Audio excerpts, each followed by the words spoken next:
এবং ওয়ালিদ ইবনে উকাবা এই পত্র দিয়ে ইমাম হুসাইন রাদিয়াল্লাহু তাআলা আনহুকে ডাকলেন। ডাকার পরে বলতে লাগলেন, ইয়াজিদ একটি পত্র লিখেছে, এই পত্রের মধ্যে লেখা আছে মদিনার সমস্ত লোকদেরকে যাতে ইয়াজিদের হাতে বায়াত গ্রহণ করে, এবং বিশেষ করে আপনাদের কথা বলেছেন।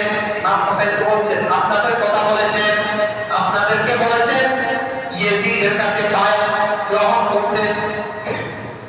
ইমাম হুসাইন রাদিয়াল্লাহু তাআলা উনি তো শান্তশিষ্ট প্রকৃতির একজন লোক। ইমাম হুসাইন রাদিয়াল্লাহু তাআলা আনহু উনি বলতে লাগলেন, আমার দ্বারাই এটা সম্ভব হবে না।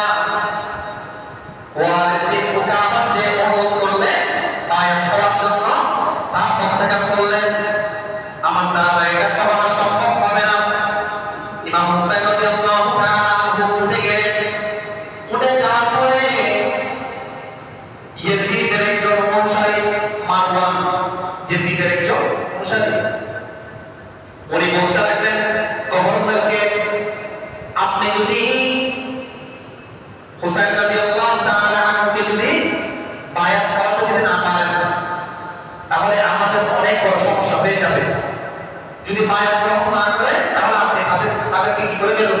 হত্যা করে দেবেন। তো মদিনার যে গভর্নর ছিলেন উনি ওয়ালিদ বিন উকাবা, উনি খুব শান্ত প্রকৃতির একজন লোক ছিলেন। উনি আর কি করেন না, ইমাম হুসাইন রাদিয়াল্লাহু তাআলা আনহুকে কিছু বলেন নাই, ছেড়ে দিলেন।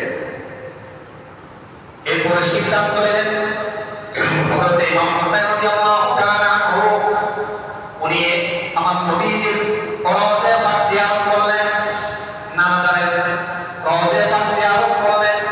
জিয়ারত করার পরে সিদ্ধান্ত নিলেন, আমি এই মদিনা ত্যাগ করব, প্রিয় মাতৃভূমি ত্যাগ করে আমি চলে যাব মক্কার দিকে। আল্লাহ রাসূলের জিয়ারত করে তিনি পরিবার পরিজন নিয়ে মক্কার মধ্যে চলে গেলেন। সুবহানাল্লাহ। পরিবার পরিজন নিয়ে মক্কার মধ্যে তিনি চলে গেলেন। এরপরে কিছুদিন পরে দেখতে পেলেন ইমাম হুসাইন রাদিয়াল্লাহু তাআলা আনহুর কাছে একখানা চিঠি আসলেন, একটি চিঠি আসলেন, পত্র আসলেন। কে পাঠিয়েছেন? ইয়াজিদ পাঠিয়েছেন। ওই চিঠির মধ্যে লেখা আছে ইমাম হুসাইনকে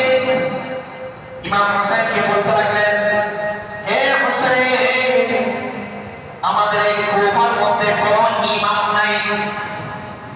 এটা কি ভালো কথা নাকি মুনাফিকি কথা? মুনাফিকি কথা। কে লিখলেন? ইয়াজিদ লিখলেন। বলতে লাগলেন ধোঁকা দেওয়ার জন্য। ইমাম হুসাইনকে তো কোনোভাবে বশ করা যাচ্ছে না, বিভিন্ন চিঠির মাধ্যমে তাকে বশ করতে চাচ্ছেন, কুফাতে নিয়ে যেতে চাচ্ছেন, কিন্তু বায়াত করার জন্য নিয়ে যেতে চাচ্ছেন, কিন্তু পারতেছে না।